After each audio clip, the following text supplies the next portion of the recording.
Muslims around the world try to be very diligent about their prayers, 5 times a prayer, although they are not in agreement about anything in Islam in reality. Still, they try to remain minutely to the Quranic and verbatim instructions, and also they try to follow the so called most authentic hadith collections.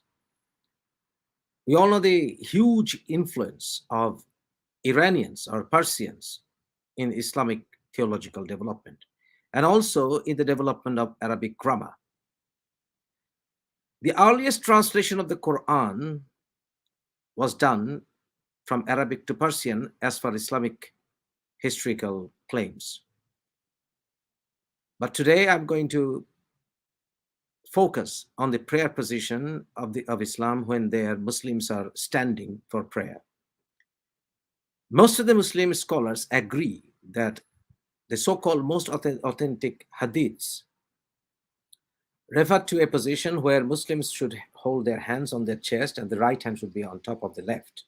This should be the prayer position, and this is where the hands should remain.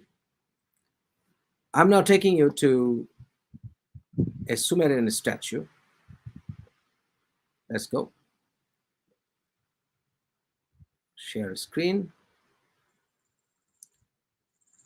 Here, standing male worshipper.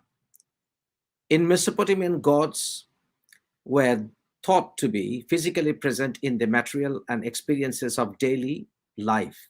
Enlil, note this name, Enlil, considered the most powerful Mesopotamian god during most of the 3rd millennium BC, was a raging storm or wild bull, while the goddess Inanna reappeared in different guises as the morning or evening star. Deities literally inhabited their cult statues after they had been animated by the proper rituals, and fragments of worn statues were preserved within the walls of the temple. This standing figure with clasped hands and a wide-eyed gaze is a worshipper. It was placed in the square temple at Tel Asmar, perhaps dedicated to the god Abu, in order to pray perpetually on behalf of the person it represented. For humans were equally considered to be physically present in their statues. Similar statues were sometimes inscribed with the names of rulers and their families. This statue was discovered in 1933, as I know. Mark the position of the hand, right hand on the left. Mark the position of both hands. Mark the position of the elbows, the beard, the clothing. You don't have to be a rocket scientist to find the similarities. Let me take you to other statues of similar nature, similar time. There you go. Let's share the screen again. Share screen. Let's go. Share screen. Here, you can see similar statues. Mark the position of the hands, the clothings, under the knees. You can see all this, beard, right? Now, what about Muslim prayer positions when they're standing? Let's find out from the most renowned Muslim preachers what their positions are. Let's go again, here, here. You can see infamous Zakir Naik. Look at his position, his right hand. Note the position of his elbows on chest. Here is Yusuf and other prominent Islamic preachers. And here is a hadith from Abu Dawud, one of the most authentic hadith collections. The Apostle of Allah, peace be upon him, used to place his right hand on his left hand, then he folded them strictly on his chest in prayer. I hope I'm clear.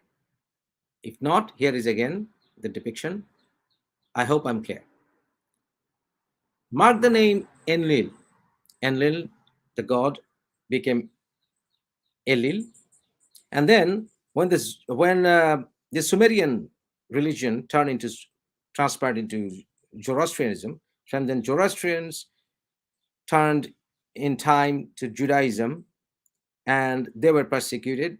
They obviously migrated from that region to Palestine and around that area, Syria and on an Arabian Peninsula, and they carried their Enlil idea, and that transpired into Eli.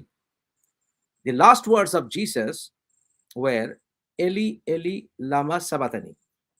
So Eli is God or Father, and then from Elil, and then that transpired into Arabic, Ilah. You don't have to be a rocket scientist to know and understand, accept that all these religions are man-made. And if you study religious anthropology, historiography with an independent mind, neutral mind, the truth behind the creation of all these religions and their interconnections will expose their BS claims. Thank you for listening.